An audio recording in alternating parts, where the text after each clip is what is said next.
Hello everyone, this is Mason with TechFox, and today we are doing another computer build. Now this build is going to be one that's set kind of in the medium to high-end gaming range. So starting off, we have the Intel i5-6600K.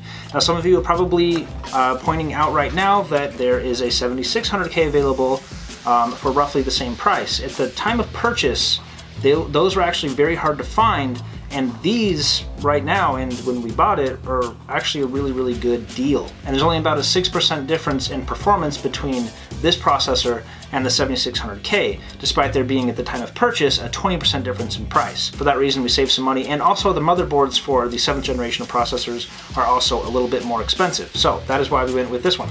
Speaking of motherboards, we have probably one of the most popular motherboards out there, the Asus Z170A.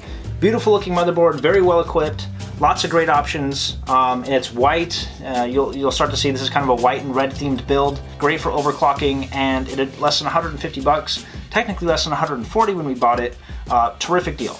And to keep this machine cool, we have the CryoRig H7, the little brother to the universal R1 that we put on the Hackintosh build. But this is a terrific little cooler, great for overclocking, probably the most popular cooler for the price, sub $40, occasionally sub $30. It's one of the boxes that I always love to display up behind me in my office because the packaging is terrific. So the meat and potatoes of the build is of course the graphics card, and in this case we have GeForce GTX 1060, the 3GB version. It's white, obviously goes great with this Asus motherboard. For some people that's important, some people it's not, but it kind of an introductory price. Now it does not have some of the higher end features like a backplate, so you do have the exposed PCB on the back. However, from the front, you mostly just see that white shroud. We got this for sub $200. So if you want to buy any of the parts featured in this video, you can check out the description. There I'll have my affiliate link where you can find all these parts down there. All right, next we have the RAM, which is this Evexer 2 sticks of 8GB DDR4, 2400 megahertz. And what's great about them is that they're black, but they also have these red LEDs on the top, which I think will be really cool. And this motherboard features 4 slots. So although this is only 16 gigs total, I mean only, that's still plenty. 2 more available slots on the motherboard for expansion in the future. If you want to add another 16 gigs, get yourself a total of 32. However, there aren't any games out right now that would use that much RAM. 16 is already a little bit of overkill. You know, should be more than satisfied with this RAM. Okay, so for storage, we have the classic combo, an SSD paired to a standard mechanical hard drive. So this is 240 gigs, SanDisk, SSD, nothing special. Obviously got this more expensive storage for your operating system. You could fit Microsoft Office and maybe 1, 2, 3 of your favorite games, depending on how big they are. The rest of your games can go on this, which is a traditional mechanical hard drive. 7200 RPM, WD Blue, probably the most popular hard drive out there for custom builds. 1 terabyte, more than enough space for your games, and of course these things are a dime a dozen, so if you run out of room, you can just grab another one. Who's that? Is that you? I thought that was you. Oh well. Powering this rig is this power supply by EVGA. Now EVGA, their power supplies are known obviously for how robust they are. Power supplies in general are just very hardy pieces of equipment. But anyway, 430 watts should be more than enough for this machine. Even though we are planning on overclocking both the graphics card and the processor, we should still be more than okay with this. But power supplies are not all that expensive if we decide to upgrade in the future with some more power-hungry hardware. Then we will obviously get a larger power supply, but for now, this will work just fine. And for the case, I'm not going to bother trying to hold it here for you, but we are using the white and red version of the Corsair Spec Alpha, a case that I reviewed previously. If you're interested in that review, you can see it here. If you want to buy it for yourself, you can check out the Amazon link down below. Terrific case, lots of features for its price point, and I'm very excited to be building in it. So, let's cut to the build.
pretty well, other than a couple of incidents where we accidentally installed the motherboard before installing the I/O shield and then dropping a screw behind the motherboard.